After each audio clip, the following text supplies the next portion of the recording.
Hello সবাইকে, good morning. কেমন আছো? আশা করি সবাই খুব ভালো আছো। তো আমি কিছুদিন আগে একটা লাইভ করেছিলাম স্টেশনে বসে, তাতে আমাকে অনেকেই কমেন্ট করছিলে আমি কোথায় যাচ্ছি। তো সেদিনকে আমি বলিনি, কারণ এই ভিডিওটা পোস্ট করব বলে। আমি যাচ্ছিলাম গ্রামে। কোথায় যাচ্ছিলাম তোমরা দেখতেই পাবে, সেটা স্টেশনের নাম। অনেক দিন পর আমি ট্রেন জার্নি করছি। আর এর আগে মামার বাড়ি যেতাম ছোটোবেলায়, তো তখন মামার বাড়ি বাসে করেই যেতাম। আর ট্রেনে এই ফার্স্ট টাইম যাচ্ছি। তো আমার দিদা, মাম্মা আর আমি বেরিয়ে পড়লাম সকাল সকালই। তো আমরা যাচ্ছিলাম বহরমপুরের যে গঙ্গার ধারের যে রাস্তাটা আছে, বোরগাছির রাস্তা বলে, ওই রাস্তা ধরে সোজা বেরিয়ে যাচ্ছিলাম। তোমরা যারা বহরমপুরে থাকো তারা চিনতে পারবে। আর এই ব্রিজটার নাম কি? যারা বহরমপুরে থাকো তারা অবশ্যই কমেন্টে আমাকে জানাবে এই ব্রিজটার নাম কি। আর একটা কথা, আমার মামার বাড়ি যেতে গেলে না, এই ব্রিজটা পার হয়ে গিয়ে আমাকে স্টেশনে যেতে হবে, মানে খাগড়াঘাট স্টেশনে। আমাদের বেলডাঙ্গা স্টেশন থেকে ডাইরেক্ট ট্রেন যায় না ওখানে। তো কোন স্টেশন দেখতেই পারবে। ভিডিওটা কন্টিনিউ করো, স্কিপ করো না, দেখতে থাকো। দেখো তোমরা জানতে পারবে আমি কোথায় যাচ্ছি। তো দেখো অবশেষে চলেই এসেছি স্টেশন। আর এত রোদ গরম ছিল, মানে ভাবতে পারবে না, এত গরম ছিল। কিন্তু কিছু করার নাই, যেতেই হবে। আমাদের ট্রেন ছিল 11:20-তে, কিন্তু 11:30 বা 11:35 এরকম ট্রেন ঢুকেছিল। তো দেখো স্টেশন আমরা নেমে ওভারব্রিজ ক্রস করছিলাম, কারণ 3 নম্বরে দেবে আমাদের ট্রেনটা। তো সেখানেই গিয়ে আমরা বসেছিলাম, আর তারপরে আমি লাইভটা করছিলাম। আমার গলা বসে গেছে, আমার ভয়েসটাকে একটু ম্যানেজ করে শুনে নিও। তো দেখো বেশ খানিকটা সময় চলে গেছিলো। তার মাঝখানে ট্রেনের ওঠার ব্যাপার ছিল, অনেক মানে ব্যাগ তোলা তোলা, বাবুকে কোলে নেওয়া, সেই জন্য আর ভিডিও করতে পারিনি। আর সত্যি কথা বলতে কেউ ক্যামেরা ধরে দেওয়ার লোক নেই যে ভিডিও, ট্রেনে ওঠা বসা সেগুলো সব ভিডিও করে দেবে, একাই ভিডিও করতে হয়। তো আমি আর মাম্মা একটু টাইম পাস করছিলাম ঝুড়ি ভাজা খেতে খেতে, কারণ ঝুড়ি ভাজাটা আমার খুব ভাল লাগে খেতে। আর ট্রেনে যেখানেই যাই এই ঝুড়ি ভাজা দেখতে পেলে আমি লোভ সামলাতে পারি না, কিনে ফেলি। তো সবাই একটু একটু করে মুখ চালাচ্ছিলাম আর বাইরের প্রাকৃতিক দৃশ্য দেখছিলাম।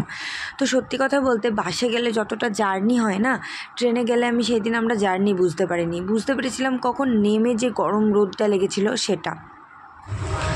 আর তোমাদেরকে কি বলবো, ট্রেন মানে 40 মিনিট লেট করে দিয়েছিল। মানে এতটা গরম লাগছিলো, এত বিরক্ত লাগছিলো, ভাবতে পারবে না। মানে ট্রেন যাচ্ছিলই না এরকম। তো অনেক কষ্টের পর অবশেষে এই নলহাটি স্টেশনে এসে আমরা নামতে পারলাম। তারপর নলহাটি স্টেশনে নেমেও আমাদের অনেকটা পথ যেতে হয়েছিল। আর যেখানে আমাদের একটা ট্রেনে আমাদের নামিয়ে দেওয়ার কথা, সেখানে নামিয়েছে আমাদের প্রায় 1:45-র সময়।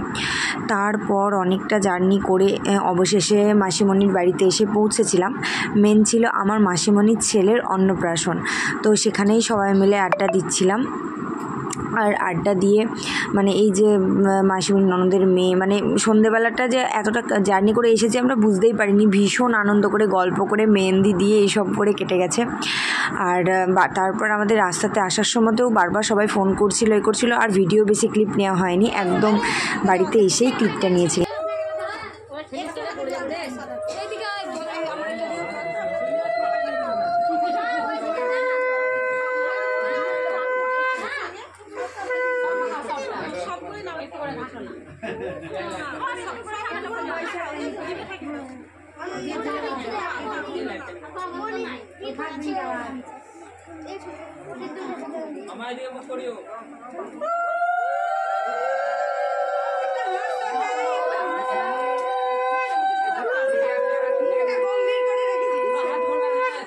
তারপর এই যে আমার ভাইয়ের মুখে ভাত হচ্ছে, আমার মামা খাওয়াচ্ছে ওকে।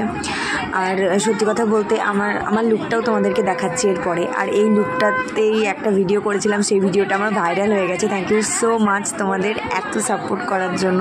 আমরা তো ছোটো ইউজার, তাই একটা ভিডিও বা এরকমভাবে ভাইরাল হয়ে গেলেও বা 13K 14K হলেও আমাদের কাছে মনে হয় অনেকটা পাওয়া।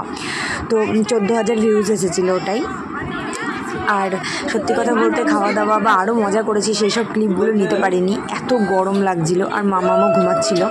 তো এরকম ছোটো ছোটো ব্লগ ভিডিও তোমাদের সাথে শেয়ার করবো, তোমরা প্লিজ প্লিজ প্লিজ সবাই সাপোর্ট করবে, আর সবাই সারপ্রাইজকে সাপোর্ট করলে তবেই এগিয়ে যেতে পারবো।